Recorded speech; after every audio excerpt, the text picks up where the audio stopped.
वस्तू. तर आता आपण प्रश्न क्रमांक 91 ते 105 इथं बघणार आहोत. बघा तर काय सूचना दिलेली बघा, सर्वात योग्य पर्याय निवडा. प्रश्न क्रमांक 91 ते 105. ठीक आहे, खूप आपण इझिली आणि लॉजिकली हे प्रश्न सॉल्व्ह करणार आहोत. मी तुमच्याशी चर्चा करून हे सॉल्व्ह करण्याचा प्रयत्न करेल. ठीक आहे, तर बघा काय म्हणते प्रश्न की बघा, आणि एक ट्रिक तुम्हाला सांगतो, जेव्हा पण तुम्हाला अशी ऍप्लिकेशन बेस्ड जेव्हा प्रश्न सॉल्व्ह करायचे असतील तर तुम्ही फक्त एकच विचार करायचा की तुम्ही शिक्षक आहात आणि तुम्हाला विद्यार्थ्यांबद्दल विचार करायचा आहे. तुम्ही स्वतःला एका शिक्षकाच्या जागी ठेवा आणि मग विचार करण्याचा प्रयत्न करा, तुम्हाला उत्तर लगेच मिळेल. ठीक आहे, चला आता आपण एक ट्राय करून बघूया. तर इथं प्रश्न म्हणतोय की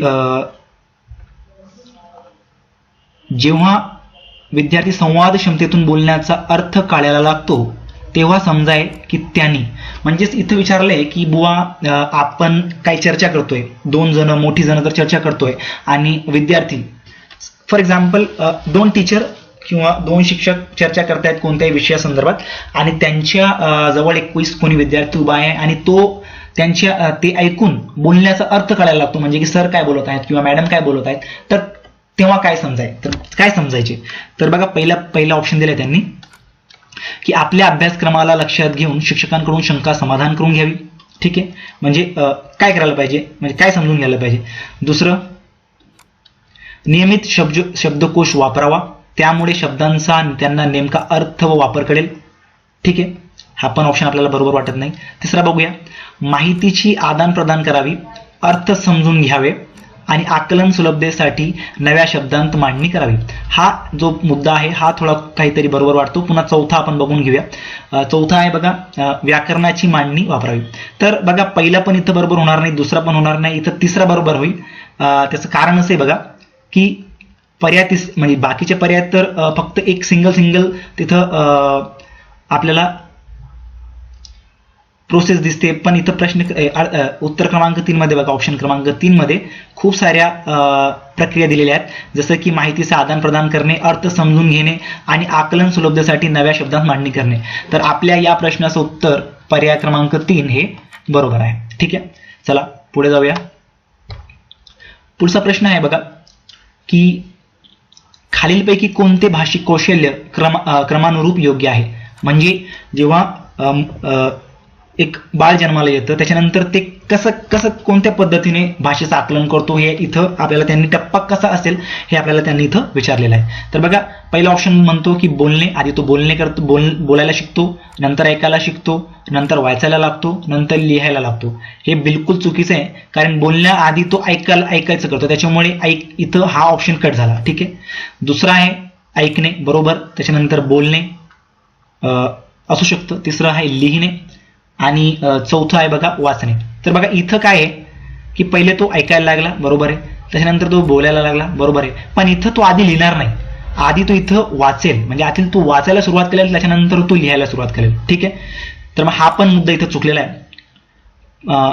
तिसरा बघूया, आधी तो ऐकेल, बरोबर आहे, नंतर बोलायला सुरुवात करेल, हे पण बरोबर आहे, नंतर तो वाचायला सुरुवात करेल, बरोबर. तो जेव्हा स्कूलमध्ये शाळांमध्ये जाईल तिथं जेव्हा तो शिक्षकांकडून काही लिहिलेलं, म्हणजे त्याला अक्षर ओळख होईल की बुवा असा येतो, म्हणजे त्याला समजेल की फळ्यावर सर लिहितात तर असा लिहिता येतो, ब असा लिहिता येतो, मग हे ओळखून तो वाचायला शिकेल. आणि नंतर तेव्हा ज्याला या शब्दांची पूर्ण ओळख होऊन जाईल, तोंड ओळख होऊन जाईल की बुवा असं लिहितात, ब असं लिहितात, तेव्हा तो त्यांना उतार्यावर म्हणावं किंवा पाटीवर म्हणावं किंवा वहीमध्ये तो लिहायला सुरुवात करेल. म्हणजे हा पर्याय आपल्याला इथं बरोबर वाटतोय. तरी आपण चौथा पर्याय बघून घेऊया की तो आधी ऐकेल, बरोबर आहे, नंतर वाचेल नाही.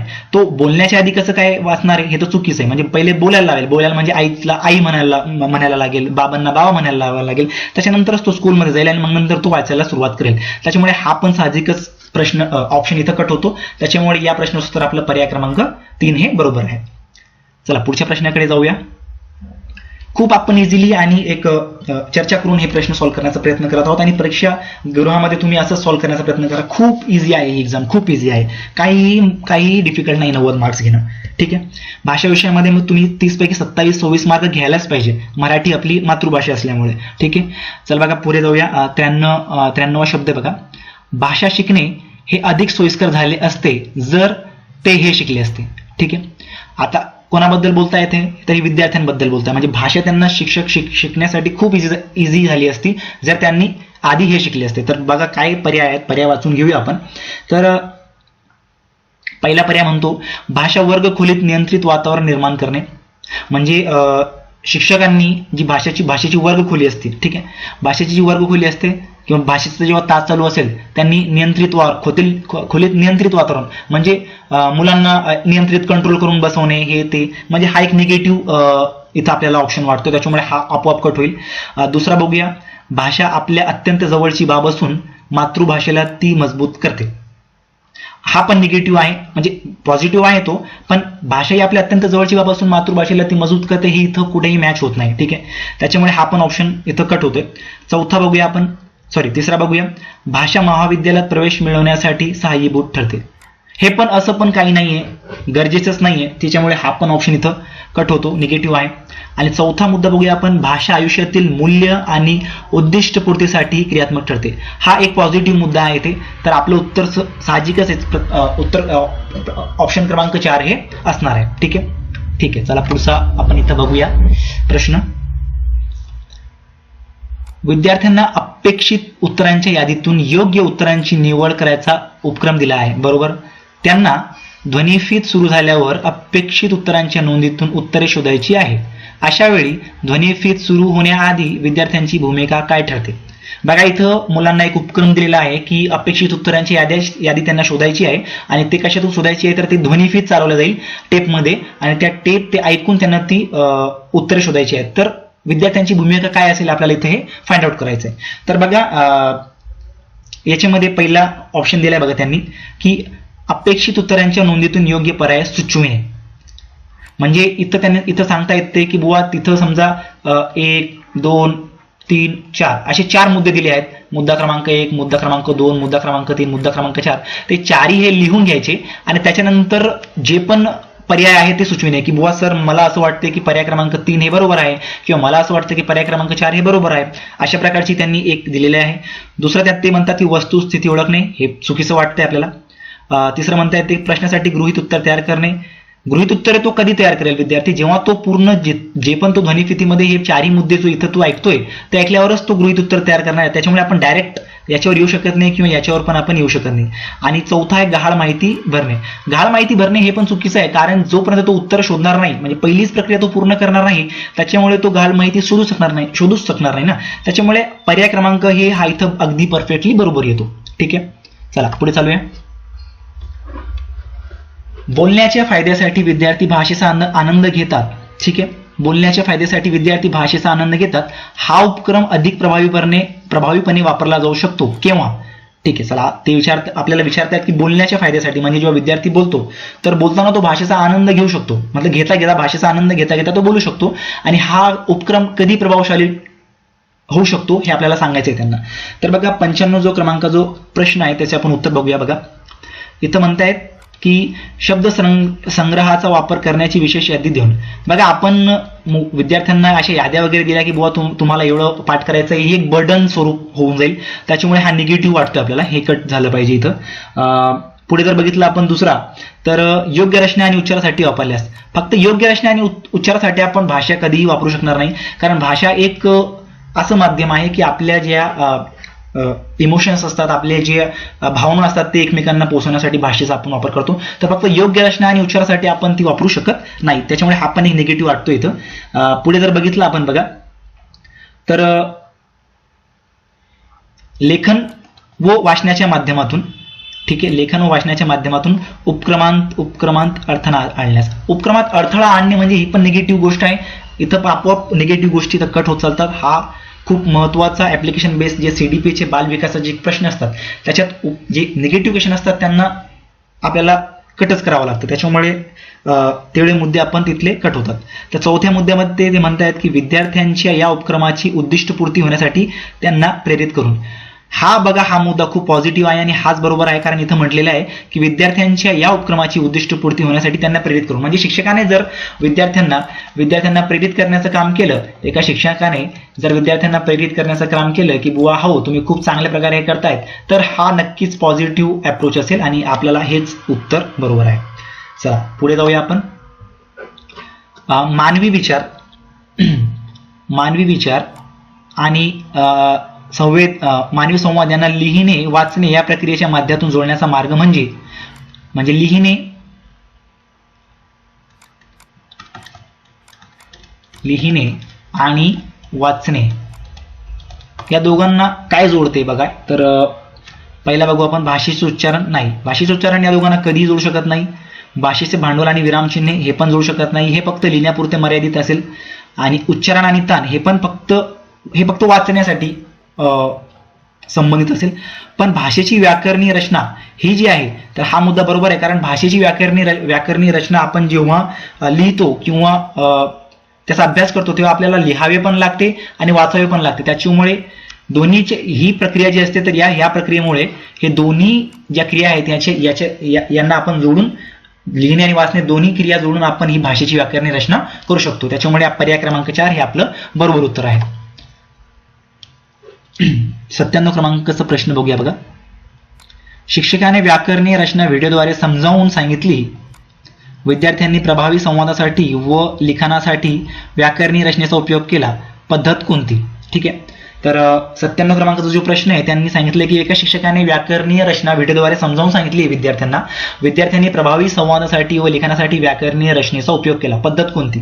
बघा, रचनात्मक असू शकणार नाही, अनुमानिक पण असू शकणार नाही आणि रूप बदलणे किंवा ऱ्हास पावणे ही पण असू शकणार नाही. त्याच्यामुळे याचं उत्तर अनुमानजन्य हेच असणार आहे, कारण इथं विद्यार्थ्याला व्हिडिओच्या माध्यमातून समजावून सांगितलंय बघा की व्याकरण संबंधी व्हिडिओ होता, व्याकरण रचना, आणि तो विद्यार्थ्याने पूर्ण व्हिडिओ बघून त्याची लिहून आणि वाचन करून ते समजून घेण्याचा प्रयत्न केला. त्याच्यामुळे आपोआपच त्याचं उत्तर हे अनुमानजन्यच होणार आहे. ठीक आहे, बघूया पुढे. व्हिडिओ शेवटपर्यंत बघा आणि तुम्ही चॅनलला सबस्क्राईब केलं नसेल तर चॅनलला लगेच सबस्क्राईब करा, कारण हे व्हिडिओ थोडे लॉंग जरी झाले तरी तुम्ही तुमची हे व्हिडिओ बघण्याच्या सवयीमुळे तुमचे 30 पैकी 25 ते 26 मार्क्स हे कंपल्सरी मिळणार आहे. ठीक आहे. तर बघा, विद्यार्थ्यांच्या लिखाणातील चुका दुरुस्त करण्यासाठी पद्धत प्रभावी ठरते. जेव्हा शिक्षक, बघा, एखादा विद्यार्थी जर लिखाण कामात चुका करत असेल तर ती दुरुस्त करण्यासाठी शिक्षकाला काय करावं लागेल, कोणती पद्धत प्रभावी ठरेल हे आपल्याला इथं विचारलेलं आहे. तर बघूया आपण काय काय पर्याय दिलेले आहेत. तर पर्याय क्रमांक 1 म्हणतो की विद्यार्थी चुकीची दुरुस्ती करेपर्यंत विद्यार्थ्यांना अतिरिक्त काम देतो. हे बिलकुल चुकीचं आहे, कारण जर विद्यार्थ्याला ते उमजणारच नाही की मी काय चूक करतोय जोपर्यंत आपण त्याला ते हिंट देणार नाही किंवा समजावून सांगणार नाही की बाबा तू इथं चुकतोय, तोपर्यंत जर त्याला आपण अतिरिक्त काम देत गेलो तर त्याला ते कळणारच नाही की बुवा माझी चूक होत आहे. तो बिचारा अतिरिक्त काम करत चालेल. त्याच्यामुळे ही एक बर्डन संबंधित टर्म आहे आणि ही आपण मुळीच करू शकत नाही विद्यार्थ्यासोबत. त्याच्यानंतर पर्याय क्रमांक 2 म्हणताय फळ्यावर योग्य उत्तर लिहून देऊन. फळ्यावर जर योग्य उत्तर लिहून दिले तर हे पण एक चुकीचं आहे, कारण विद्यार्थ्याला योग्य उत्तर दिसेल पण त्याला नेमकं चूक कुठे आहे आणि ती चूक कुठे करतो आणि ते चुकीचं समाधान काय हे त्याला कळणार नाही, कारण तो फळ्यावर फक्त समजून जाईल त्याला की बुवा सरांनी इथं हे फळ्यावर हे उत्तर लिहून दिलंय तर फक्त एवढं बरोबर आहे, पण ते उत्तर बरोबर कसं काय आणि माझं उत्तर चुकीचं कसं काय हे त्याला कळणार नाही. त्याच्यामुळे हा पर्याय पण इथं आपल्याला चुकीचा वाटतोय. त्याच्यानंतर पर्याय क्रमांक 3 आहे बघा, चुकीची दुरुस्ती करून देतो. चुकीची दुरुस्ती डायरेक्ट करून दिल्यावर पण त्या विद्यार्थ्याला कळणार नाही की नेमकं माझी चूक कुठे झालेली आहे. त्याला फक्त एवढंच कळेल की मी समजा चूक हा शब्द लिहिला आणि उत्तर हा बरोबर आहे, तर त्याला फक्त हेच कळेल की बरोबर मला हे बरोबर उत्तर लिहायला पाहिजे होतं. त्याच्यामुळे त्याला हे नाही कळणार की हे चूकचं बरोबर मध्ये मी का गुंतलो हे त्याला कळणार नाही. त्याच्यामुळे हे पण पर्याय चुकीचं आहे. पर्याय क्रमांक 4 बघूया. चिन्हांच्या मदतीने चूक लक्षात आणतो आणि विद्यार्थ्याची चूक स्वतः दुरुस्त करतो. बघा, हा मुद्दा हा चांगला बरोबर वाटतोय, कारण चिन्हांच्या मदतीने त्याला हिंट देणे किंवा बाबा हे असं तसं त्याच्या लक्षात आणून देणे आणि त्याच्यानंतर विद्यार्थी स्वतः ती चूक दुरुस्त करतो, म्हणजे त्याला इशारा करणे की बुवा तू इथे तर चुकलेला आहे, या मुद्दा तुझा चुकीचा झालेला आहे, आता तूच ओळख कुठं तुझी चूक झालेली आहे, असं त्याला हिंट दिल्यानंतर तो विद्यार्थी स्वतःची चूक दुरुस्त करेल आणि तेव्हाच ती जी पद्धत आहे ती खूप प्रभावी ठरेल आणि ती पॉझिटिव्ह आहे. कारण तसं केल्यावर विद्यार्थ्यांना ते कायमस्वरूपी लक्षात राहील की मी अशा वेळेस असं चुकलो होतो आणि सरांनी मला ते अशा प्रकारे समजावून सांगण्याचा प्रयत्न केला होता. त्याच्यामुळे तो कायमस्वरूपी आयुष्यभर तो चूक पुन्हा करणार नाही. त्याच्यामुळे पर्याय क्रमांक 4 हे बरोबर उत्तर आपलं आहे. बघा, पुढे जाऊया आपण. वर्गाच्या बाहेर किंवा आतमध्ये लँग्वेज 1 आणि लँग्वेज 3 विषयाला ऐकून आशय समजून घेण्यात विद्यार्थ्यांना समस्या येते. ही समस्या दूर करण्यासाठी विद्यार्थ्यांना काय उपयोगी पडू शकते? बघा इथं अशी कंडिशन दिलेली आहे की वर्गाच्या बाहेर किंवा आतमध्ये म्हणजे भाषेचं दोन सब्जेक्ट आहेत, लँग्वेज 1 आणि लँग्वेज 3, भाषा 1 आणि भाषा 3. तर यांचे हे विषय ऐकून विद्यार्थ्यांना समस्या येते. ही समस्या दूर करण्यासाठी विद्यार्थ्यांना काय उपयोगी पडू शकते असा हा प्रश्न विचारला आहे. तर बघा पहिला पर्याय काय बघूया आपण. तर पहिला पर्याय आहे की स्थानिक शिक्षकांकडून शिक्षण प्राप्त करणे. बघा हे चुकीचं वाटतंय की असं नाहीये स्थानिक शिक्षकच आपल्याला शिकवू शकतील. खूप साऱ्या अशा जागा आहेत की जिथे स्थानिक शिक्षक दुसऱ्याच भाषेचे असतात किंवा तिथं स्थानिक शिक्षक उपलब्ध होत नाहीत. त्याच्यामुळे इथं तर विद्यार्थ्यांचं नुकसान होईल. त्याच्यामुळे हा पर्याय चुकीचा आहे. दुसरा पर्याय बघूया आपण, लँग्वेज 2 आणि लँग्वेज 3 विषयांचे तास वाढविणे. बघा इथं लँग्वेज 2 चा विषय प्रश्नामध्ये नाहीये, त्याच्यामुळे ऑटोमॅटिकली हा पर्याय बाद होतो. त्याच्यामुळे हे पण इथं बरोबर होणार नाही. इथं आपल्याला लँग्वेज 1 आणि लँग्वेज 3 बद्दल विचारलेला आहे. लँग्वेज 2 चा उल्लेख प्रश्नामध्ये नाही, त्याच्यामुळे ऑटोमॅटिक हा पर्याय रद्द होतो. तिसरा बघूया आपण, भाषेचा अधिक योग्य उपयोग करून सराव करून घेणे. हा पर्याय थोडा पॉझिटिव्ह वाटतोय, पण आपण बघूया पर्याय क्रमांक 4 पण. हा जर पॉझिटिव्ह असला तर आपल्याला थोडं इथं संभ्रम निर्माण होईल की उत्तर कोणतं येईल बरोबर म्हणून. तर इथं म्हणतोय की लँग्वेज 1 भाषेची जवळीक असणारी दुसरी भाषा निवडणे. हे पण चुकीचं आहे. असं आपण भाषा निवडू शकणार नाही, कारण आपल्याला भाषा 3 बद्दल बोलायचं आहे बरोबर. त्याच्यामुळे हा पर्याय पण मला चुकीचा वाटतोय. त्याच्यामुळे पर्याय क्रमांक 3 हाच बरोबर आहे की भाषेचा अधिक योग्य उपयोग करून सराव करून घेणे. जेवढा सराव करता येईल तेवढीच भाषा आपली ही म्हणजे निखरून येईल. त्याच्यामुळे पर्याय क्रमांक 3 ही बरोबर आहे. पुढे आपण जाऊया. इथं प्रश्न आहे, विद्यार्थ्याला पूर्ण मजकूर समजून सांगण्याच्या प्रक्रियेत अनोळखी शब्द जर वाचन उपक्रमाला अडथळा ठरत असेल तर पहिला पर्याय बघा, सोप्या शब्दाचा मजकूर वापरावा. ठीक आहे. दुसरा आहे, शब्द ओळखण्यासाठी शब्दकोशाचा तातडीने वापर करावा. शिक्षकांना किंवा शेजाऱ्यांना शब्दार्थ विचारावा. शब्दार्थ समजण्यासाठी संबंधित शब्दाच्या संदर्भाचा वापर करावा. बघा आपल्याला इथं मजकूर समजायचा आहे. ठीक आहे. इथं आपल्याला मजकूर विद्यार्थ्याला समजावून सांगायचं आहे. तर बघा मजकूर समजून सांगताना जर त्याला एखादा शब्दाचा अर्थ कळला नाही तर शब्दकोशाची तो तातडीने वापर करणे म्हणजे हे चुकीचं ठरेल. कारण जेव्हा आपण मजकूर समजावून सांगतोय तर काय होईल, मजकूर समजावून सांगताना आपण थांबणार नाही, आपण ती पूर्ण लाईन वाचत जाणार आहे.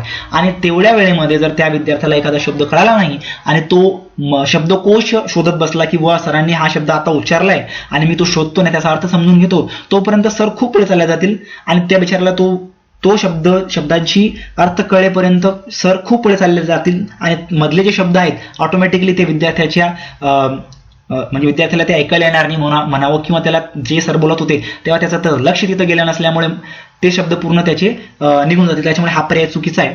दुसरा पर्याय बघूया आपण. तिसरा पर्याय बघूया, शिक्षकांना किंवा शेजाऱ्यांना शब्दार्थ विचारावा.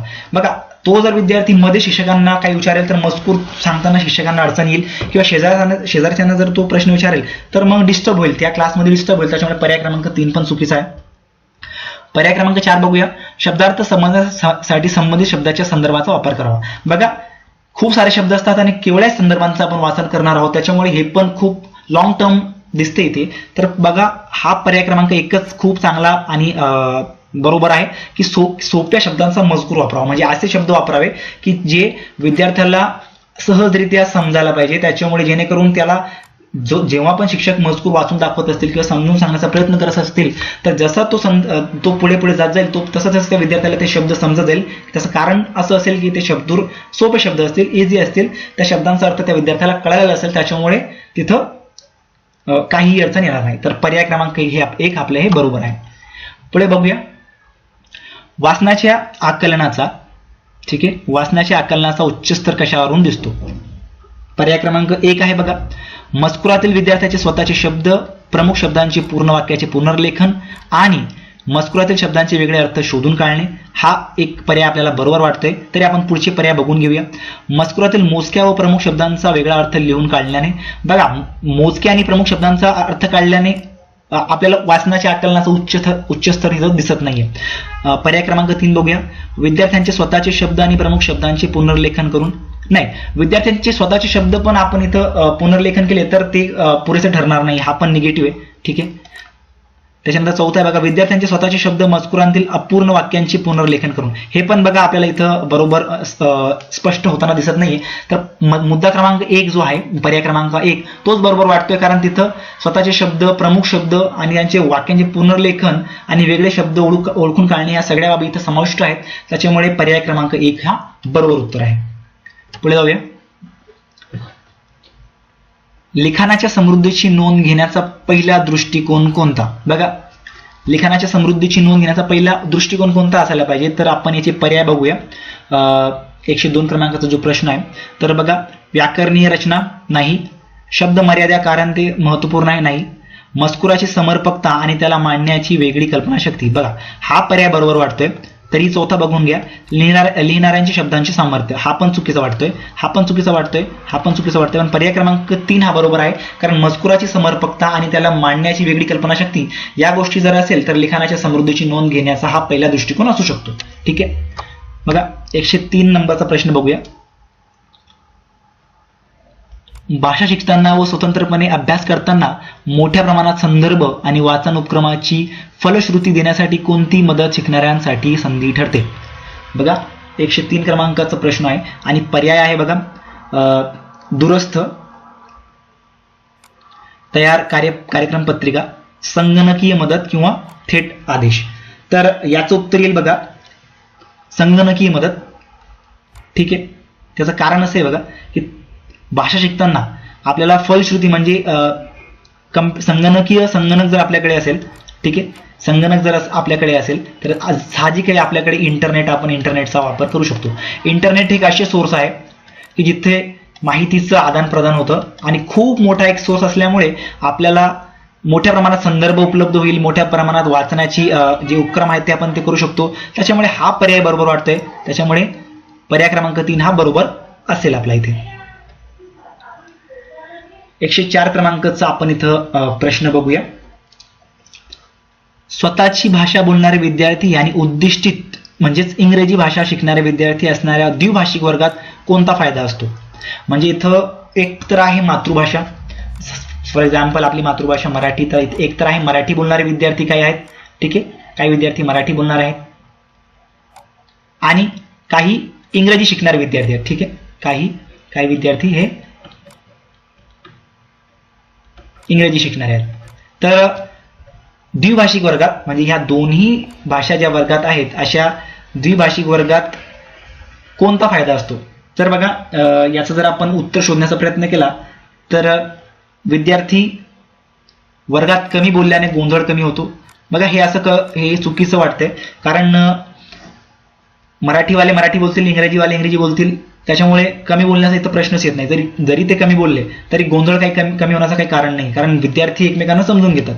दुसरा मुद्दा बघूया. उद्दिष्टित इंग्रजी भाषा असणाऱ्या विद्यार्थ्यांना दुसरी भाषा शिकण्याची प्रेरणा मिळेल. बघा, हा मुद्दा होऊ शकतो. तरी आपण पुढचा मुद्दा बघूया. वेगळ्या प्रकल्प करण्याची संधी मिळते. हा बिलकुल चुकीचा मुद्दा आहे. प्रत्येक भाषेत विविध उपक्रम राबविण्याचे समाधान मिळते. हा पण मुद्दा चुकीचा आहे. आपला पर्याय क्रमांक 2 इथं बरोबर वाटतोय, कारण उद्दिष्टित इंग्रजी म्हणजे इंग्रजीचे विद्यार्थी यांना असं वाटायला लागेल की बुवा आम्हाला पण मराठी शिकायला पाहिजे, त्याच्यामुळे, आणि मराठीवाल्यांना पण असं वाटेल की बुवा आम्हाला पण इंग्रजी शिकायला पाहिजे, त्याच्यामुळे एकमेकांची स्पर्धा लागेल आणि हा एक खूप महत्त्वाचा फायदा इथे आपल्याला दिसतोय. ठीक आहे. तर प्रश्न क्रमांक 104चं उत्तर आहे पर्याय क्रमांक 2. पुढे जाऊया. हा शेवटचा प्रश्न आहे 15 प्रश्नांपैकी, जे ऍप्लिकेशन बेस्ड प्रश्न असतात, खूप सोपे असतात. 15 पैकी तुम्ही 12 ते 13 आरामशीर सॉल्व्ह करू शकता. खूप काही आळ नाही आहे, फक्त काळजीपूर्वक वाचा आणि निगेटिव्ह शब्द वगळण्याचा प्रयत्न करत चाला. तर बघा, 105चा आपण इथं बघूया. तर विद्यार्थी शिकलेल्या अभ्यासाचे उपयोग करू शकत नाही. उदाहरणार्थ, शब्दार्थ न समजल्याने वाक्याचे भाषांतर न करणे, समीकरण किंवा आकडे न समजणे, यासाठी कोणती उपाययोजना आहे? ठीक आहे. प्रश्न तुम्हाला कळाला. बघूयात आपण याचे काय पर्याय सांगितले आहेत. तर बघा, आत्मविश्वास वाढविण्यासाठी सोपे काम बहाल करणे हे नसेल. सक्षम विद्यार्थ्यांसाठी मदत मागणे हे पण नसेल. त्याची अडचण दूर करणाऱ्या सोप्यात सोपे कार्य देणे, हा खूप पॉझिटिव्ह मुद्दा आहे, हा असू शकतो. तरी चौथा बघून घ्या आपण. उपक्रम पूर्ण करण्यासाठी त्याला अधिक वेळ देणे, हा पण बरोबर वाटतोय पर्याय क्रमांक 4. पण त्याच्यापेक्षा जास्त बरोबर हा आणि म्हणजे जवळचा हा पर्याय क्रमांक 3 वाटतोय, त्याच्यामुळे आपलं उत्तर हे पर्याय क्रमांक 3 असेल, पर्याय क्रमांक 4 नाही. कारण त्याला अधिक वेळ देत गेलो आपण, ठीक आहे, अधिक वेळ देत गेलो तर त्याला नेहमीचीच ती सवय लागेल. त्याच्यामुळे त्याला सोप्यात सोपे कार्य देणे, जेणेकरून तो लवकरात लवकर पूर्ण करेल आणि त्याला डिफिकल्टी लेवल आपण हळूहळू वाढवू शकतो. त्याच्यामुळे ते एक असू शकतो. चला, 15 प्रश्न आपले पूर्ण झालेले आहेत. तुम्हाला व्हिडिओ आज जर आवडलेत असेल तर तुम्ही लाईक करा, चॅनलला सबस्क्राईब करा आणि सेशन शेअर करा. प्रश्न क्रमांक 106 ते 114 म्हणजे जवळजवळ 9 प्रश्न, सॉरी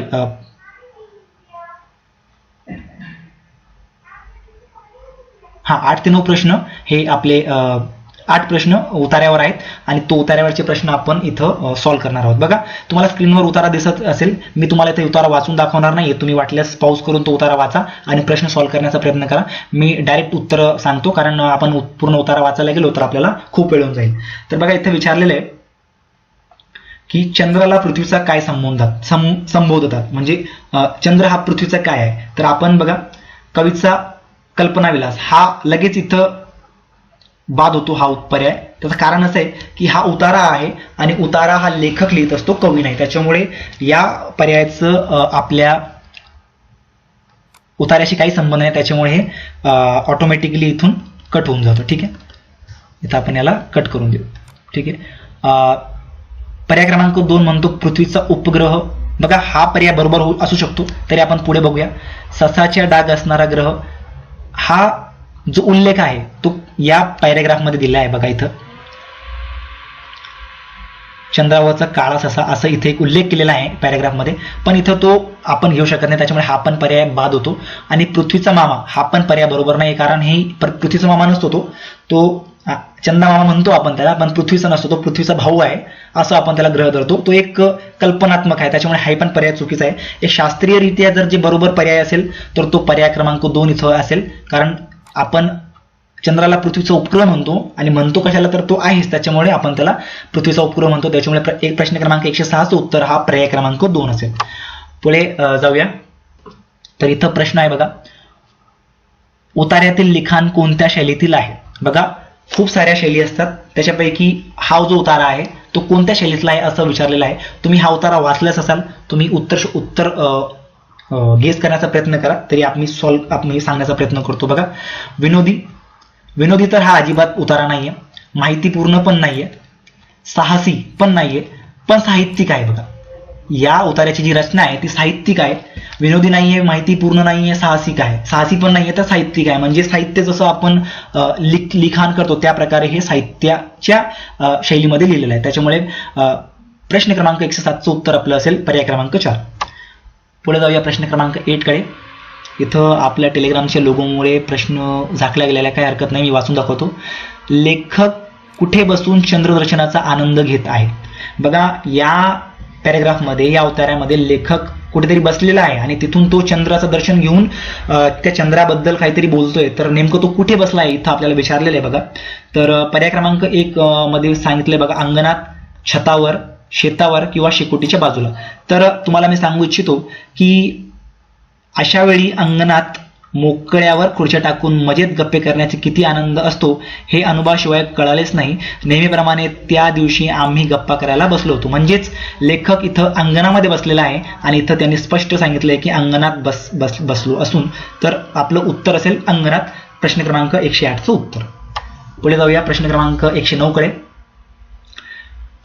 तर चंद्राच्या संदर्भात उतार्यात काय अप्रासंगिक आहे. अप्रासंगिक म्हणजे बघा की जे इथं मॅच होत नाही. ठीक आहे, तर 109 जो क्रमांकाचा प्रश्न आहे, तुम्ही त्याचं उत्तर काढलंच असेल व्हिडिओ पॉज करून, तरी आपण सांगण्याचा प्रयत्न करूया. बघा, भिजून गेलेला चंद्र हे पण प्रासंगिक आहे, चंद्रावरचा काळा ससा हे पण प्रासंगिक आहे, पिवळसर सोनेरी रंगाचा चंद्र हे पण प्रासंगिक आहे, पण चंद्र आणि पृथ्वीतील अंतर हे अप्रासंगिक आहे, म्हणजे हे रियालिटी आहे. ठीक आहे, चंद्र आणि पृथ्वीमधील अंतर आपण सांगू शकतो हो की बुवा एवढे चंद्र आहे, पण चंद्र भिजू शकतो का. इथं बघा, इथं जे दिलेलं आहे, चंद्र भिजू शकतो का, तर नाही. चंद्रावर काळा ससा आहे का, तर नाही. पिवळसर सोनेरी चंद्राचा काही चंद्र असू शकतो का, नाही. पण चंद्र आणि पृथ्वीमधील अंतर हे असू शकतं, त्याच्यामुळे अप्रासंगिक काय आहे, तर चंद्र आणि पृथ्वीतील अंतर. समजलंच असेल तुम्हाला. ठीक आहे, प्रश्न क्रमांक 110 बघूया. तर चंद्राची फजिती का झाली. तर तुम्ही प्रश्नाचं उत्तर पॉज करून, व्हिडिओ पॉज करून तुम्ही शोधा, तोपर्यंत मी सांगतो. बघा, वरील तीनही पर्यायाने, तर याच्या वरती कोणतेच पर्याय नाही, त्याच्यामुळे ऑटोमॅटिकली हा पर्याय बाद होतो. त्याच्यानंतर त्याचे अंतर मोजल्याने, हे पण काही बरोबर वाटत नाही. ठीक आहे, पिवळसर सोनेरी रंगामुळे हे पण बरोबर नाहीये. पण पर्याय क्रमांक 3 हे अगदी बरोबर उत्तर आहे की अचानक पाऊस आल्याने चंद्राची फजिती झाली. आणि हे कुठे आपल्याला पाहायला मिळेल बघा, बिचाऱ्या चंद्राची फजिती झाली कारण इथं रिमझिम नाजूक रिमझिम पाऊस झाला होता, त्याच्यामुळे त्या कारणामुळे चंद्राची इथं फजिती झालेली आहे. ठीक आहे, चला पुढे जाऊया. 111 प्रश्न क्रमांक,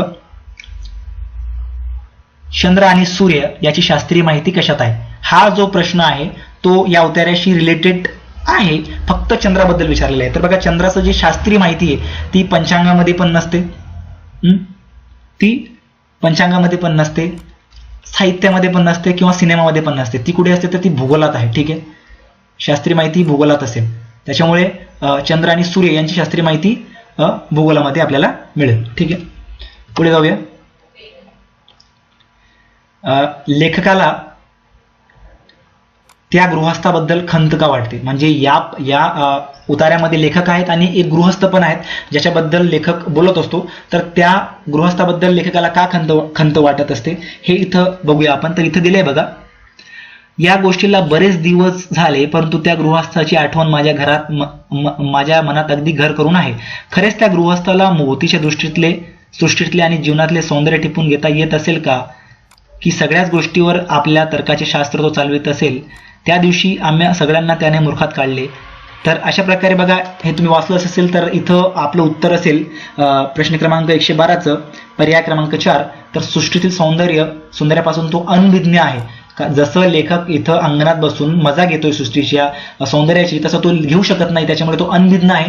त्याच्यामुळे लेखकाला त्या गृहस्थाबद्दल खंत वाटते, त्याच्यामुळे हा बरोबर आहे. बाकीचे 3 पर्याय हे चुकीचे आहेत. ठीक आहे, पुढे जाऊया.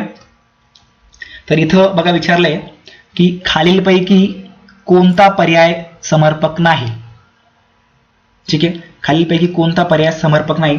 तर याचं उत्तर आपण शोधण्याचा प्रयत्न करूया. बघा, 113 क्रमांकाचा जो प्रश्न आहे, तर सजलेला चंद्र. तर सजलेला चंद्र असं पॅराग्राफमध्ये कुठेही उल्लेख नाही आहे या उत्तरामध्ये. भिजलेला चंद्र आहे, सोनेरी चंद्र पण आहे, पण जो समर्पक नाही असं वाटतंय तो चंद्रावरचा काळा ससा. म्हणजे चंद्रावरचा काळा ससा हे फक्त एक लाईन झाली, पण हा जो पॅराग्राफ आहे तो संपूर्ण कोणाबद्दल आहे तर तो फक्त चंद्राबरोबर आहे. तर इथं बघा, सजलेला कोण आहे? चंद्र. भिजलेला कोण आहे? तर तुम्ही म्हणाल चंद्र. आणि सोनेरी कोण आहे? तर चंद्र. तर पर्याय क्रमांक 1, 3 आणि 4 हे फक्त चंद्राबद्दल आहेत, पण चंद्रावरचा काळा ससा हा कोणाबद्दल आहे तर हा ससाबद्दल आहे. त्याच्यामुळे हाच पर्याय बरोबर आहे, पर्याय क्रमांक 2. आता उतार्यावरचा आपण शेवटचा प्रश्न बघूया. प्रश्न क्रमांक 114. या उतार्याला समर्पक शीर्षक कोणते ठरेल? बघा, हे खूप लॉजिकली आपल्याला द्यावं लागतं, त्याच्यामुळे नीट काळजीपूर्वक द्यायचं. काही खूप चुका होतात या प्रश्नामध्ये, आणि हा प्रश्न 100% प्रत्येक पेपरमध्ये येतो की या उतार्याला समर्पक शीर्षक कोणते, बरोबर शीर्षक कोणते ठरेल. तर बघा काय आहेत बघूया आपण. प्रश्न क्रमांक 114. एक प्रसन्न संध्याकाळ हे असू शकत नाही. निमोनियाच्या झाडामागे हे पण असू शकत नाही, कारण निमोनिया वगैरेचा कुठेही उल्लेख नाही. निरस तर्कशास्त्र हे पण असू शकत नाही. हो, पण भिजलेला चंद्र असू शकतो, कारण हा शब्द उतार्यामध्ये आलेला आहे, त्याच्यामुळे समर्पक सध्या तरी हाच शीर्षक आपल्याला मिळेल इथे. ठीक आहे, तर आपलं हेच उत्तर असणार आहे. चला बोलूयात आता पुढच्या कवितेच्या प्रश्नांकडे. शेवटचे 6 प्रश्न आपले बाकी आहेत. कविता तुम्ही व्हिडिओ पॉज करून वाचू शकता. आपण कविता आता उत्तर सॉल्व्ह करण्याचा प्रयत्न करूया. तर इथं बघा विचारलंय, कवयित्रीने आपली भावना कुठे रेखाटली आहे? घराघरात, फुलाफुलांत, पानापनात, निळ्या नभात. तर बघा, पर्याय क्रमांक 1 पण चुकीचं आहे, 2 पण चुकीचं आहे, 3 पण चुकीचं आहे. तर पर्याय क्रमांक 4 हे बरोबर आहे, कारण कवयित्रीने ही आपली जी भावना आहे तर निळ्या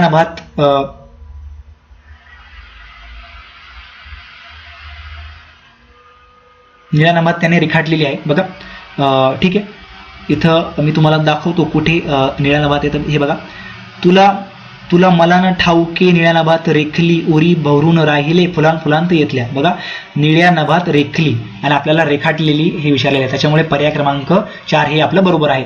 इथं काय होईल बघा, इथं फुलाफुलांत बघून काही विद्यार्थी फुलाफुलांत उत्तर देऊन टाकतील. त्याच्यानंतर इथं पण फुलाफुलात आहे, त्याच्यामुळे इथं थोडं कन्फ्युज होण्यापेक्षा एकदा दोनदा वाचलेलं बरं असेल. ठीक आहे, चला पुढे जाऊया. प्रश्न क्रमांक 116. खालीलपैकी कोणती जोडी अयोग्य आहे? बघा, निळ्या नभात ही बरोबर जोडी आहे, सुताल ही पण बरोबर जोडी आहे, धुंद सुवास ही पण बरोबर जोडी आहे. पण पर्याय क्रमांक 4 जो आहे मनाच्या धुंदीत, हे जोडी बरोबर नाही आहे. ठीक आहे, तर प्रश्न क्रमांक 16चं आपलं उत्तर हे पर्याय क्रमांक 4 असेल. प्रश्न क्रमांक 117 बघूया.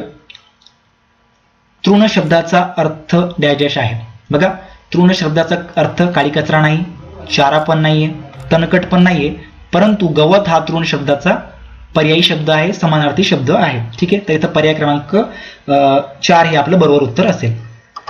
प्रश्न क्रमांक 18 वाचूया. कवयित्रीचा जीवनाकडे पाहण्याचा दृष्टिकोन कसा आहे? बघा, नेमस्त नाही,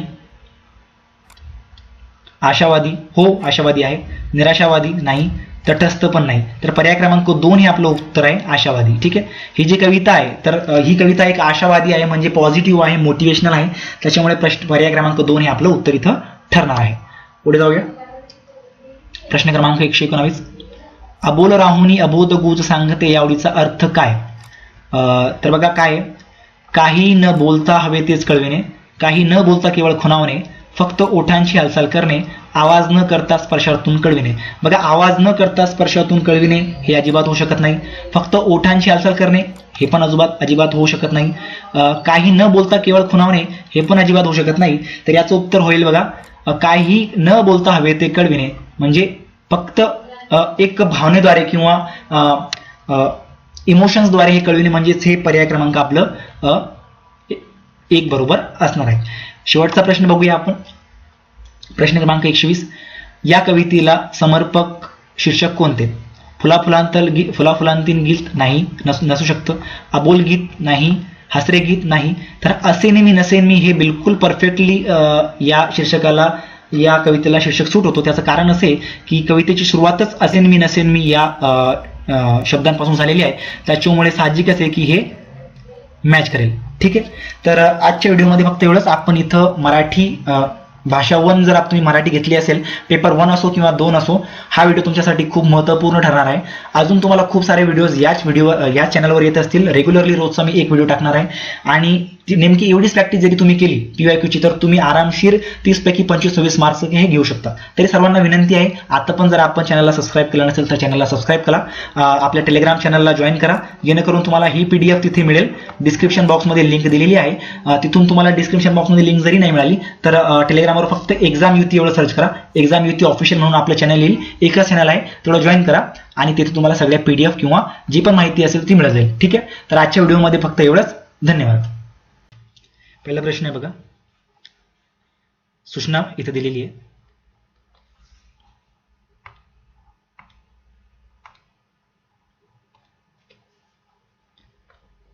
सूचना, सर्वात योग्य पर्याय निवडा. प्रश्न क्रमांक 121 ते 135. ठीक आहे, चला सुरू करूया. पहिला प्रश्न 121 नंबर. विद्यार्थ्यांना स्वतःचे ज्ञान निर्माण करणारे समजले जाते, हे भाषेच्या वर्गात कशाच्या माध्यमातून साध्य केले जाऊ शकते? ठीक आहे, इथं काय विचारलेलं आहे बघा, विद्यार्थी हे स्वतःचं जे ज्ञान आहे त्यांचं ते कसं काय निर्माण करतात, हे कशावरून सांगता येईल? तर बघा, ऑप्शनमध्ये माध्यम दिलेले आहेत काही, त्या माध्यमांपैकी आपल्याला माहीत करून घ्यायचं की नेमक्या कोणत्या माध्यमातून हे आपल्याला सांगता येईल. ठीक आहे, तर बघा, पहिलं माध्यम आहे, एक सेकंड, इथं पहिलं माध्यम दिलेलं आहे बघा, व्यक्तिगत प्रकल्पांकडे शिक्षकाने लक्ष वेधून आणि त्याला प्रतिसाद देऊन, किंवा उद्दिष्टित म्हणजेच इंग्रजी भाषेतील वाचन वाढवण्यासाठी विद्यार्थ्यांना प्रोत्साहित करून, विद्यार्थ्यांमध्ये अभ्यासाची गोडी वाढवणाऱ्या साहित्याची मोठ्या प्रमाणात उपलब्धता करून, किंवा व्यक्तिगत लक्ष वेधून अभ्यासाच्या प्रक्रियेत सहअध्ययन आणि सहभागाची संधी देऊन. काय वाटतं तुम्हाला, कोणता पर्याय आपला बरोबर असू शकतो? विचार करा. बघा, हा जर पर्याय आपण बघितला, व्यक्तिगत प्रकल्पांकडे शिक्षकांनी लक्ष वेधून आणि त्याला प्रतिसाद देऊन, यामुळे हे शक्य नाहीये. त्याच्यानंतर उद्दिष्टित इंग्रजी भाषेतील वाचन वाढवण्यासाठी विद्यार्थ्यांना प्रोत्साहित करून, फक्त जर इंग्रजी भाषेचं वाचन वाढवलं तर विद्यार्थीचं ज्ञान फक्त इंग्रजीमध्ये वाढणार आहे. त्याच्यामुळे आपल्याला असं नाही सांगितलं इथे की फक्त इंग्रजीमध्ये ज्ञान वाढवायचं आहे, आपल्याला त्यांनी एक सर्वसामान्य ज्ञान कसं वाढवता येईल, कसं निर्माण करता येईल हे विचारले. त्याच्यामुळे हा पण ऑप्शन इथं बरोबर येणार नाही. तिसरं त्यांनी विचारले बघा, विद्यार्थ्यांमध्ये अभ्यासाची गोडी वाढवणाऱ्या साहित्याची मोठ्या प्रमाणात उपलब्धता करून. हे पण पॉझिटिव्ह आहे, पण हे पण पुरेसं तसं वाटत नाहीये. पण पर्याय क्रमांक 4 जर आपण बघितलं तर व्यक्तिगत लक्ष वेधून अभ्यासाच्या प्रक्रियेत सह अध्ययन आणि सहभागाची संधी देऊन. म्हणजे बघा हा पर्याय बरोबर दिसतोय, कारण इथं सह अध्ययन हा मुद्दा दिलेला आहे बघा. सह अध्ययन म्हणजे स्वतः अध्ययन करणे आणि सहभाग म्हणजे वेगवेगळ्या प्रकल्पांमध्ये सहभागी होणे. म्हणजे या दोन गोष्टी, जो की एक आहे सह अध्ययन आणि एक सहभाग, या दोन्ही गोष्टींमुळे विद्यार्थ्यांचे जे स्वतःचं ज्ञान जो वाढवणार आहे त्याचे माध्यम हे असू शकते. ठीक आहे, चला पुढे जाऊया आपण. तर पुढचा प्रश्न आहे बघा आपला, उद्दिष्टित म्हणजे इंग्रजी भाषेमध्ये संभाषण करणे विद्यार्थ्यांना आवडेल असे वातावरण शिक्षक कोणत्या मार्गाने निर्माण करू शकतो. बघा इंग्रजी ही जी भाषा आहे, ठीक आहे, या भाषेचं वातावरण वर्गामध्ये कसे निर्माण करता येईल एका शिक्षकाला, हे इथं त्यांनी विचारलेलं आहे. तर मग आपल्याला चारही पर्यायांपैकी कोणत्या पर्याय एक्झॅक्टली बरोबर बसतो ते आपल्याला इथं शोधून काढायचं आहे. बघ ठीक आहे, तर बघा पहिला पर्याय काय म्हणतोय, दृकश्राव्य म्हणजेच इलेक्ट्रॉनिक्स जी गॅजेट असतात, जसं की टेप झाला, टीव्ही झाली, रेडिओ झालं, यांना आपण दृकश्राव्य किंवा इलेक्ट्रॉनिक्स डिव्हाइस म्हणतो, माध्यमांचा वापर करून. बघा या माध्यमांचा जर आपण वापर केला, एका शिक्षकाने वापर केला, तर फक्त विद्यार्थ्यांना ऐकण्याची सवय होईल. ठीक आहे, त्याच्यामुळे ते बोलणार आहे का, नाही, त्यांचं वातावरण तसं निघणार नाही, कारण ते फक्त ऐकतील आणि ऐकून ते आवर्जून घेतील. त्याच्यानंतर त्याच्यात काही वेळ फरक पडणार नाही, त्यामुळे पहिला ऑप्शन होऊ शकत नाही. दुसरा बघू, विद्यार्थ्यांना आनंददायक वाटेल अशा भाषेत संभाषणाची मोकळीक देऊन. बघा आपल्याला त्यांनी काय सांगितलेलं आहे की इंग्रजी भाषेसंदर्भात आपल्याला वातावरण निर्माण करायचं आहे. मग जेव्हा आपण विद्यार्थ्यांना वाटेल त्या भाषेत संभाषण करण्याची मोकळीक दिली तर ते सहजासहजी आपल्या मातृभाषेतच बोलणार आहे. त्याच्यामुळे इंग्रजी बोलणार आहे का, आणि ते जेव्हा इंग्रजी बोलणार नाही त्याच्यामुळे इंग्रजीचं वातावरण पण तिथं निर्माण होणार नाही. त्याच्यामुळे पर्याय क्रमांक 2 पण इथं चुकीचं आहे. पर्याय क्रमांक 3 जर बघितलं आपण तर बघा, काही वाक्यांना वर्गामध्ये नियमित संभाषणात किंवा संवादात वापरण्याचा आग्रह धरून व त्यात नियमित सुधारणा करून. बघा हा मुद्दा एक पॉझिटिव्ह आपल्याला वाटतोय, तरी आपण चौथा मुद्दा वाचून घेऊया. लेखन व संभाषणाचे नियमित मूल्यांकन करून. बघा हा मुद्दा असू शकणार नाही, हाच मुद्दा असणार आहे, कारण इथं सरळ त्यांनी म्हटलेलं आहे काही निवडक जी वाक्य आहेत, ठीक आहे, ती निवडक वाक्ये वर्गामध्ये नियमित संभाषण करायची. म्हणजे जसं की hello, how are you, I am fine, what do you do, what are you doing, अशा प्रकारचे काही नेमकी संभाषणे मुलांना द्यायची आणि त्यांना ती नियमित रेग्युलरली वर्गामध्ये संवाद करण्याचा आग्रह करायचा, त्यांना गोडी निर्माण करायची आणि त्याच्यात ज्या चुका आहेत त्या वारंवार दुरुस्त करायच्या. हा पर्याय जर आपण वापरला तर अशा प्रकारे या मार्गाने विद्यार्थ्यांमध्ये संभाषणाची इंग्रजी भाषेमध्ये गोडी निर्माण होईल. तर पर्याय क्रमांक 3 इज द करेक्ट आन्सर. चला पुढे जाऊया. प्रश्न क्रमांक 3 म्हणजे 123. जेव्हा आम्ही भाषा नैसर्गिकरित्या शिकतो म्हणजे तेव्हा नेमके काय करतो. म्हणजे इथं असं विचारलं आपल्याला प्रश्नामध्ये की नैसर्गिकरित्या म्हणजे कसं, तर बघा जेव्हा एखादं बाळ लहान असतो, ठीक आहे, तो आधी ऐकतो, मग तो बोलतो, म्हणजे तो बोलायला लागतो, त्याच्यानंतर तो वाचतो शाळेमध्ये गेल्यावर आणि त्याच्यानंतर तो लिहितो. बरोबर, या 4 प्रोसेस आहेत. मग इथं आपल्याला विचारलंय की जेव्हा आम्ही भाषा नैसर्गिकरित्या शिकतो म्हणजे तेव्हा नेमके आपण काय करतो. तर या 4 पर्यायांपैकी बघूया आपण काय करतो आपण. तर बघा पर्याय क्रमांक 1 म्हणतोय प्रभावी संवादावर लक्ष केंद्रित करतो. नाही, हे पण असू शकणार नाही. आपल्याला कसे बोलायचे यापेक्षा काय म्हणायचे आहे यावर अधिक लक्ष केंद्रित करतो. बघा हा पर्याय बरोबर वाटतोय, तरी आपण पर्याय क्रमांक 3 बघून घ्या. आपल्या आई वडिलांकडून ऐकतो. बघा हा पण होणार नाही. हा पण होणार नाही, कारण आपण आई वडिलांकडून ऐकतो बरोबर आहे, पण हे पूर्णतः पूर्णतः ही व्याख्या होणार नाही, त्याच्यामुळे पर्याय क्रमांक 3 पण नाहीये. पर्याय क्रमांक 4 जर बघितलं आपण तर स्वतःच्या बळावर वाचन करतो आणि माहिती असणारे शब्दच फक्त वापरतो. बघा हा पर्याय क्रमांक 4 पण होणार नाही, कारण नैसर्गिकरित्या जेव्हा आपण शिकतो तेव्हा असंही असू शकतो की आपल्याला वाचता येत नाही, लिहिता येत नाही, तर इथं काय सांगितलं, स्वतःच्या बळावर वाचन करतो, त्याच्यामुळे हा पण पर्याय होणार नाही. त्याच्यामुळे पर्याय क्रमांक 2 हा बरोबर आहे, जिथं सांगितलेलं आहे की आपल्याला कसे बोलायचे यापेक्षा काय बोलायचे किंवा काय म्हणायचे यावर अधिक लक्ष केंद्रित करतो. म्हणजे की एखादा जर कोणता तरी छोटं बाळ आहे, त्याला जरी बोलता आलं नाही, त्याच्याकडे शब्दसाठा जरी कमी असला तरी तो इशाऱ्यांद्वारे किंवा दुसऱ्या कोणत्या तरी शब्दांद्वारे आपल्या आईला, आपल्या वडिलांना ते कळत असतो की मला नेमकं काय बोलायचंय. तर पर्याय क्रमांक 2 हे बरोबर आहे. ठीक आहे, तुम्हाला आशा आहे की तुम्हाला सर्व पॅडागॉजीचा हा विषय कळत असेल की कशा प्रकारे आपल्याला विचार करायचा आहे प्रश्न सॉल्व्ह करताना. ठीक आहे, तुम्ही आता जरी चॅनल सबस्क्राईब केलं नसेल तर चॅनल सबस्क्राईब करा, व्हिडिओ पूर्ण बघा, तुमच्या पूर्ण कन्सेप्ट इथं क्लिअर होतील.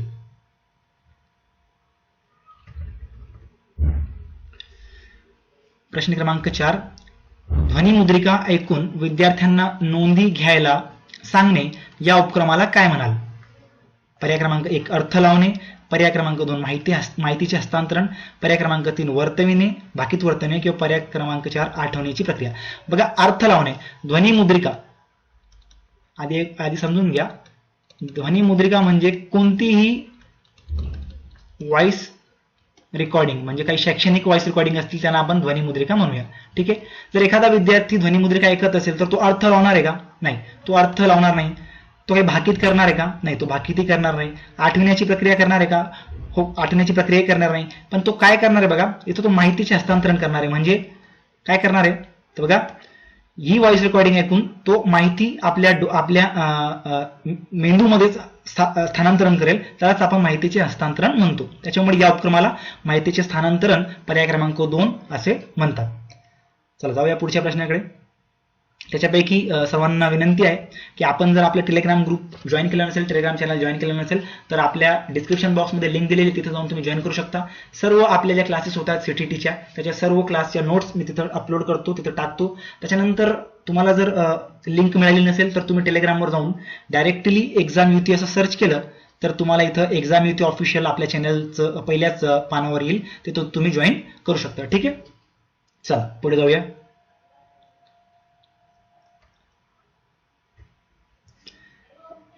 खाली दिलेल्या वाक्यांचा उपयोग विद्यार्थ्यांची कोणती शैली विकसित करण्यास योग्य ठरेल? ठीक आहे, काही वाक्य दिलेली बघा, तर कोणती शैली विकसित होईल हे पण आपल्याला तिथं सांगायचे. 4 वाक्य बघा, ते 4 वाक्य आपण वाचूया. पहिला वाक्य म्हणतोय, गेल्या आठवड्यात तुझ्या पॉकेट मनीतून खरेदी केलेल्या वस्तूंचे तू काय केले? ठीक आहे, तुझे शहर कशासाठी प्रसिद्ध आहे? तू घरामध्ये कोणती मदत करतो? तुझ्या छंदांबद्दल मला अधिक माहिती दे. बघा हे 4ही जे प्रश्न आहे ते प्रश्नवाचक आहे. ठीक आहे, कोणते ते प्रश्नवाचक आहे. म्हणजे यावरून काय कळतं आपल्याला की काहीतरी विचारण्याचा प्रयत्न इथं होतोय. ठीक आहे, त्याच्यामुळे पहिला पर्याय जर आपण बघितला तर इथं काय दिलेलं आहे, शब्दसंग्रह. इथं शब्दसंग्रहाचा काही उल्लेख आहे का? नाही, त्याच्यामुळे हा ऑटोमॅटिकली कट होतो. पर्याय क्रमांक 4 काय म्हणतो, ऐकणे. इथं ऐकायचं काय होत आहे का? नाही, इथं 1-2 जणांमध्ये संभाषण सुरू आहे, त्याच्यामुळे ऐकणे हा पर्याय पण कट होतो. इथं लिखाण काम सुरू आहे का? नाही, कारण इथं आपण लिहित नाही, कोणी आपल्याला बोलत नाही. इथं 2 जणांमध्ये विद्यार्थ्यांचे काहीतरी होत आहे, त्याच्यामुळे हे पण पर्याय कट होतो. पण पर्याय क्रमांक हा 2 बरोबर आहे, कारण इथं 2 विद्यार्थ्यांमध्ये हे विद्यार्थी 1 आणि विद्यार्थी 2 या दोघांमध्ये हे संभाषण म्हणजे माहितीचं आदान प्रदान किंवा होतंय, त्याच्यामुळे याला आपण संभाषण असं बोलतो. त्याच्यामुळे पर्याय क्रमांक 2 हे बरोबर उत्तर आहे.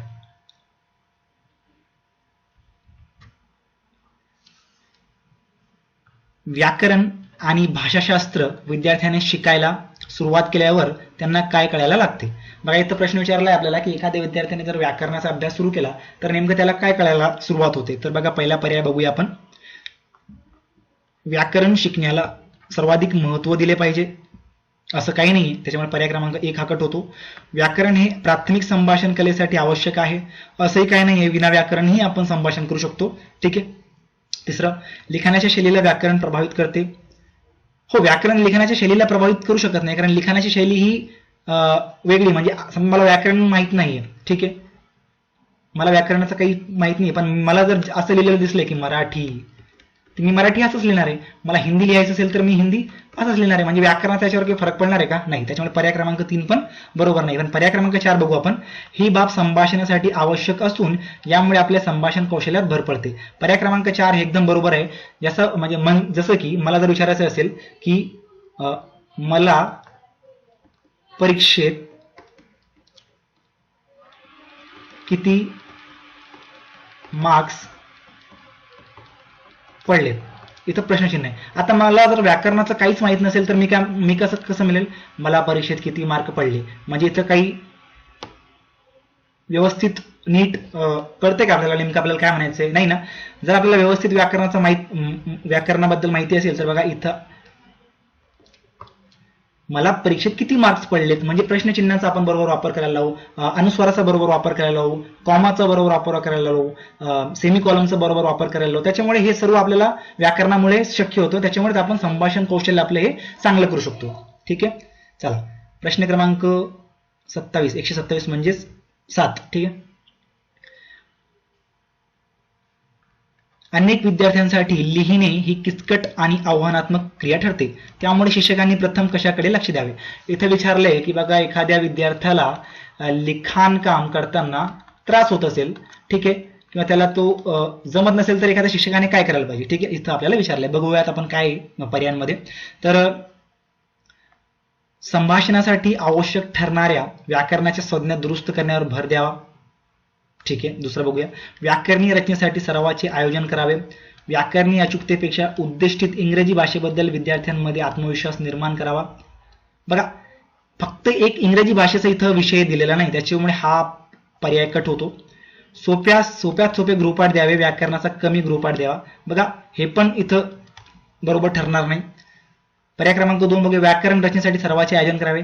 व्याकरण रचना जरी केली तरी त्याच्यामुळे लिखाणाची जी किचकट आव्हानात्मक जी क्रिया आहे ती सोपी ठरणार नाही. त्याच्यामुळे संभाषणासाठी आवश्यक ठरणाऱ्या व्याकरणाच्या संज्ञा दुरुस्त करण्यावर भर द्यावा. म्हणजेच जसं की काहीतरी संज्ञा असतात, जसं की काही वाक्य आहेत, ठीक आहे, काही वाक्य दिलेले आहेत, तर विद्यार्थ्याला त्या दुरुस्त करणे किंवा त्यांची बरोबर अरेंजमेंट करणे हे जर क्रिया त्यांना देण्यात आल्या तर त्याच्यामुळे त्याचं लिखाण कामामधील जी किचकट आणि आव्हानात्मक क्रिया त्याला ठरते ती एकंदरीत तिला थोडं सहज करता येईल. ठीक आहे.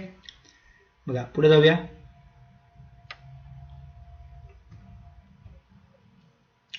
प्रश्न क्रमांक 128 आहे, म्हणजेच 8. व्याकरणाच्या सूचनांची अंमलबजावणी नैसर्गिकरित्या केव्हा होते? ठीक आहे. पर्याय क्रमांक 1 जेव्हा शिक्षक नियमितपणे मात्र थोडक्यात व्याकरण वर्ग घेतो. ठीक आहे, असू शकतं.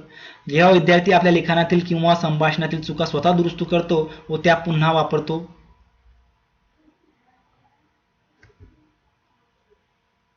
जेव्हा शिक्षक व त्या संबंधीच्या थोड्याच बाबी शिकवितो. जेव्हा नियमित लिखाण व संभाषण सोडून व्याकरणाकडे अधिक लक्ष वेधले जाते. बघा हा पर्याय होऊ शकणार नाही, कारण फक्त व्याकरणाकडे लक्ष द्यायचं नाही आपल्याला, नियमित लिखाण व संभाषण हे पण आपल्याला करावं लागेल. ठीक आहे, हे पण कट होतो. त्यानंतर आहे जेव्हा शिक्षक त्या संबंधीची थोड्याच बाबी शिकवितो, हे पण चुकीचं आहे, कारण व्याकरणाच्या थोड्याच बाबी शिकवणं हे चुकीचं आहे. जेवढा व्याकरणाचा भाग आहे तेवढा तर शिकवावाच लागणार आहे, त्याच्यामुळे हा पण बरोबर नाहीये. हा जो पहिला मुद्दा आहे, जेव्हा शिक्षक नियमितपणे मात्र थोडक्यात व्याकरण घेतो.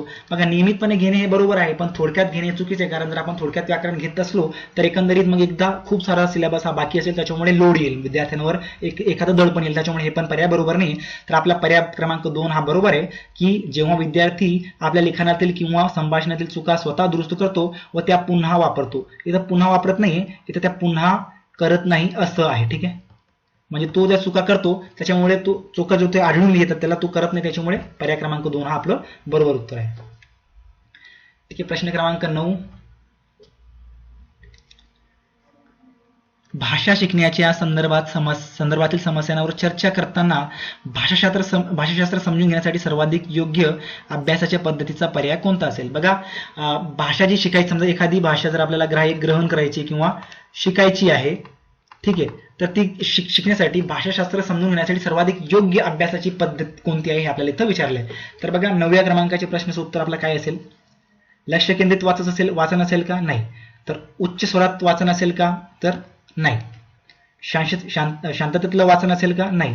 लिखित वाचनाला महत्व, म्हणजे लिखित वाचनाला जर आपण महत्व दिलं, बघा की आपण जर लिहिलं पण आणि वाचत ते लिहिलं, तर या दोन्ही क्रियेमुळे आपलं जे भाषाशास्त्र आहे ते सर्वाधिक योग्यरित्या आपल्याला समजण्यात खूप जास्त मदत होईल. तर या 3 पर्यायांपेक्षा हा चौथा पर्याय हा थोडा जास्त म्हणजे फायदेशीर ठरणार आहे. त्याच्यामुळे पर्याय क्रमांक 4 हे आपलं बरोबर उत्तर असणार आहे. प्रश्न क्रमांक 10. वर्गात वनस्पतीबद्दल पाठ सुरू झाला. शिक्षकांनी या विषयावरील अनुभवाबाबत प्रश्न विचारले. त्यानंतर शिक्षकाने विद्यार्थ्यांचे गट तयार केले. त्यांना मिरचीच्या रोपट्याचे चित्र तयार करायला लावले. त्याला नावे द्यायला लावली. त्यानंतर प्रत्येक गटाच्या प्रतिनिधीला त्याचे सादरीकरण आणि विश्लेषण करायला सांगण्यात आले. यामधून विद्यार्थ्यांना काय मिळाले? ठीक आहे, आता पर्याय बघूया आपण. तर पहिला पर्याय बघा, वनस्पतीबद्दलचे ज्ञान मिळाले, चित्र काढता आली, विविध भागांना नावे देता आली. ठीक आहे, हा पर्याय आपल्याला कुठेतरी बरोबर वाटतोय. ठीक आहे, पुढे बघूया. भाषेच्या काही अंगांना वापरून वनस्पतीबद्दल वर्णन करता आले. हाही मुद्दा बरोबर वाटतोय आपल्याला. ठीक आहे, पुढे म्हणतोय पर्याय क्रमांक 3 मध्ये फक्त एक. तर फक्त एक बरोबर चालणार आहे का? नाही. तर फक्त एक बरोबर चालणार नाही. तर 1 आणि 2 हे दोन्ही मुद्दे बरोबर असल्यामुळे पर्याय क्रमांक 4 हे बरोबर असेल. 1 आणि 2. तर आपला हा पर्याय क्रमांक 4 हे बरोबर असेल की ही क्रिया केल्यानंतर, ही जी संपूर्ण क्रिया केल्यानंतर त्यांचा काय फायदा झाला? तर वनस्पतीबद्दलचे ज्ञान मिळाले, चित्र काढता आले, विविध भागांना नावे देता आली, तसेच भाषेच्या काही अंगांना वापरून वनस्पतीबाबत वर्णन करण्यात आले. ठीक आहे, तर प्रश्न क्रमांक 11 कडे जाऊया.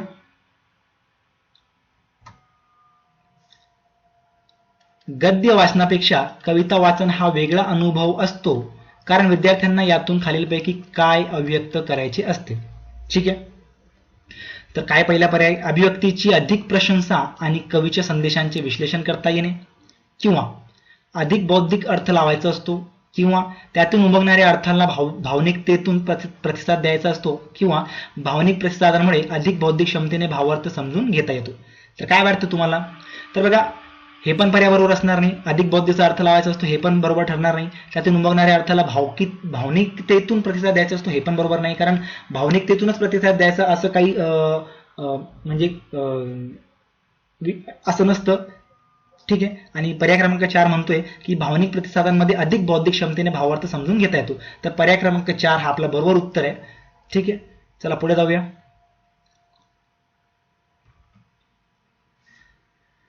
बारावा प्रश्न बघा, एखाद्या लेखाचे मूल्यमापन करताना त्या लेखातील महत्वाचे मुद्दे पुनरावृत्ती न होता लेखाच्या कोणत्या भागात पुन्हा दिसून येतात? म्हणजे एखादे लेखन जर करतोय आपण, त्याचं मूल्यमापन करतोय, तर लेखातील महत्वाचे मुद्दे पुनरावृत्ती न होता म्हणजे वारंवार रिपीट न होता लेखाच्या कोणत्या भागात पुन्हा दिसून येतात? तर बघा, पर्याय क्रमांक 1 म्हणतोय लेखाच्या सुरुवातीला. होऊ शकतं का असं? नाही. समारोपात होऊ शकतं. दुसऱ्या परिच्छेदात नाही. चौथा मध्ये लेखाच्या मध्यात नाही. तर पर्याय क्रमांक 2 हा आपलं बरोबर उत्तर आहे की समारोपात ते दिसून येतात. चला प्रश्न क्रमांक 13 कडे जाऊया. इथं विचारलंय बघा, उद्दिष्टित म्हणजेच इंग्रजी भाषेतील उच्चारण समृद्ध करण्यासाठी वर्गामध्ये तंत्रज्ञानाचा वापर प्रोत्साहित करणारा ठरतो. या वाक्याशी खालीलपैकी काय सुसंगत नाही? बघा, जी आपली इंग्रजी भाषा आहे तर याचे जे प्रोनाउन्सिएशन असतात, ज्याला आपण उच्चारण म्हणतो, किंवा शब्दाला आपण ज्याला बोलतो त्याला प्रोनाउन्सिएशन म्हणतात. तर इथं सांगितलंय की एखाद्या भाषेत उच्चारण समृद्ध म्हणजे व्यवस्थित करण्यासाठी वर्गामध्ये एखाद्या तंत्रज्ञानाचा वापर केला तर त्याच्यामुळे कोणते वाक्य सुसंगत ठरणार नाही. ध्वनिमुद्रण ऐकणे हे ठरणार आहे का? हो, बिलकुल हे बरोबर वाटते आपल्याला. ठीक आहे, हे पर्याय बरोबर वाटतोय. त्याच्यानंतर पुढे बघूया, पॉवर पॉईंट प्रेझेंटेशनच्या काळातील उद्घोषणा ह्या पण बरोबर वाटतात, कारण इथं पण तंत्रज्ञानाचा वापर होतोय. पांढऱ्या बोर्डचा फलक हे आपल्याला योग्य वाटत नाही, कारण पांढऱ्या बोर्डचा फलक हा तंत्रज्ञानामध्ये येणार नाही. भूमिकांचे साधन हे पण बरोबर वाटतंय, म्हणजे इथं भूमिकांमध्ये कुठेतरी आवाज वगैरे ऐकू येईल, पॉवर पॉईंट मध्ये आवाज वगैरे ऐकू येईल, ध्वनिमुद्रण आणि ऐकणे याच्यामध्ये आवाज ऐकू येईल, पण फक्त पांढऱ्या बोर्डमध्ये आवाज वगैरे ऐकू येणार नाही, आणि हे तंत्रज्ञान थोडं जुनं आहे. त्याच्यामुळे पर्याय क्रमांक 3 हे आपलं बरोबर आहे, कारण आपल्याला काय सुसंगत नाही हे निगेटिव्ह मध्ये विचारलेलं आहे, काय सुसंगत नाही, त्याच्यामुळे आपला हा पर्याय बरोबर असणार आहे. ठीक आहे, प्रश्न क्रमांक 14 कडे वळूया. पॅडागॉजीच्या तुम्हाला पेपर 1 असो किंवा पेपर 2 असो, दोन्ही विषयांमध्ये हे खूप महत्वाचं ठरणार आहे ही प्रॅक्टिस. तर बघा काय प्रश्न आहे, जेव्हा मातृभाषा बोलणाऱ्या विद्यार्थ्यांची संख्या वर्गात अधिक असते तेव्हा अशा मुलांच्या वर्गात विदेशी इंग्रजी भाषेतील कोणताही विषय शिकवताना शिक्षकांनी कशासाठी जागरूक व्हावे? बघा इथं त्यांनी विचारलंय की समजा मराठी मातृभाषा असणाऱ्या विद्यार्थ्यांची संख्या जास्त असेल आणि इंग्रजी विषयाच्या म्हणजे इंग्रजी मातृभाषा असणाऱ्या विद्यार्थ्यांची संख्या ही कमी असेल तर शिक्षकाने कोणताही विषय शिकवताना कोणत्या गोष्टीसाठी जागरूक राहिलं पाहिजे. तर बघूया इथे पर्याय क्रमांक 1, त्यांच्या मातृभाषेतील संवाद न घालता नवीन भाषेतील त्यांचे सामर्थ्य वाढवायला असेल. नो, हे असं केलं तर याला हे थोडं चुकीचं निगेटिव्ह असेल, कारण मातृभाषेमध्ये जेवढी गोष्ट लवकर कळते लहान मुलांना तेवढी दुसऱ्या भाषेमध्ये कळणार नाही. तर हे कुठेतरी आपलं चुकीचं आहे. उद्दिष्टित म्हणजेच इंग्रजी भाषा विषयाचे उद्दिष्ट कदाचित गाठता येणार नाही असे समजावे. हे पण विद्यार्थ्याला आपण निगेटिव्ह करू शकत नाही की बुवा तुला इंग्रजी जमणार नाही किंवा हे असं होणार नाही तसं होणार नाही, त्याच्यामुळे आपण मुलाला निगेटिव्ह करू शकत नाही. त्याच्यामुळे हे पण पर्याय चुकीचा आहे. पर्याय क्रमांक 4 म्हणतो विद्यार्थ्यांसाठी वेगळा वर्ग घ्यायला हवा. हे पण चुकीचं ठरणार आहे, कारण एक शिक्षक एकाच वेळेस 2 वर्ग घेऊ शकणार नाही आणि एवढा वेळ पण असणार नाही. त्याच्यामुळे पर्याय क्रमांक 3 आपण बघूया. आपल्या अभ्यासक्रमासोबतच संवादात उद्दिष्टित इंग्रजी भाषेचाही वापर करायला हवा.